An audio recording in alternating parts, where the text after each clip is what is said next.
میرے محترم دوستوں اور بزرگوں، قرآن کریم کی آج جو آیت تلاوت کی ہے، اس ایک آیت میں امت مسلمہ کے بڑے بڑے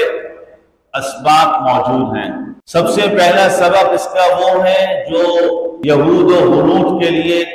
قہر الہی اور ایک عذاب الہی کا یوں سمجھ لیں کہ آسمان سے ایک بجلی بن کے یہود پہ ٹوٹا، اور وہ سبب ہے معراج کا سبب، رسول کریم رحمت للعالمین کا معراج پہ جانا۔ ایک ہی رات میں اللہ رب کریم نے زمین سے آسمانوں کی طرف بلایا، مسجد اقصی پہنچایا اور ساتوں آسمانوں کی سیر کرا کے اپنے حبیب کو واپسی، ایک ہی رات میں واپسی بھی بھیجا۔ یہ یہودیوں کے لیے بہت بڑی بجلی تھی آسمان سے، جو ان پہ گر کے ان کو بھسم کر رہی تھی۔ اس لیے پیغمبر کائنات کے دور میں جو رسول اللہ کی بڑی مخالفت ہوئی ہے، بہت شدید مخالفت کا جو رسول اللہ کو سامنا ہوا،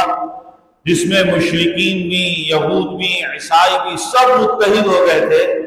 وہ ایک موقع یہ تھا جب رسول اللہ نے معراج کا اعلان فرمایا کہ میں اس رات میں یہاں سے بیت المقدس گیا اور پھر وہاں سے آسمانوں پہ گیا۔ تو یہ کافروں کو بالکل ہضم نہیں ہو رہا تھا، اور اس میں پھر جو مزید قصص تھے وہ آگے مزید کہہ لیں کہ نہلے پہ دہلا، مزید چوٹ پہ چوٹ تھی کہ جب ہمارے پیارے پیغمبر رحمت للعالمین صلی اللہ تعالی علیہ وسلم مسجد اقصی تشریف لے گئے تو وہاں کا منظر، وہاں کا پورا نظام اور سسٹم جو رب نے بنا کے دیا وہ اور زیادہ حیران کن اور عجیب کن تھا، اور وہ اس وقت کے یہودی کو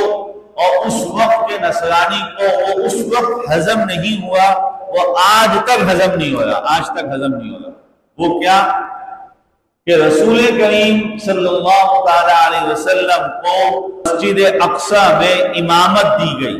تمام انبیاء کو صفیں بنوائی گئی، تمام ملائکہ کو صفوں میں کھڑا کیا گیا، اور پھر ایک صفیں بندھنے کے بعد یہ انتظار ہو رہا تھا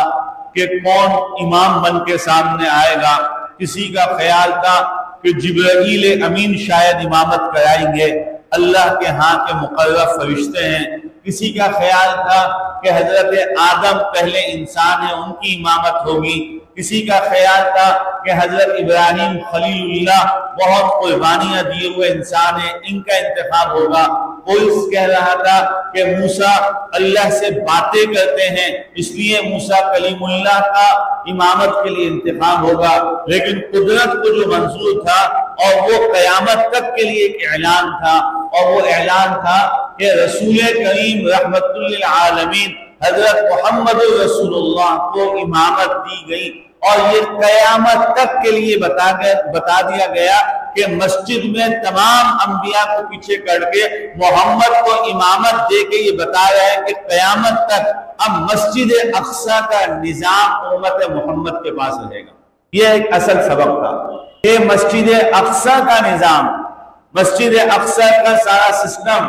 یہ حضرت محمد رسول اللہ کو ایک امانت دے دی گئی کہ سب کی موجودگی میں رسول اللہ کو امامت کرائی۔ یہ منظر اور یہ قصہ کہ یہودیوں کو برداشت نہیں ہوا، اس وقت بھی نہیں ہوا اور اب تک بھی نہیں ہو رہا۔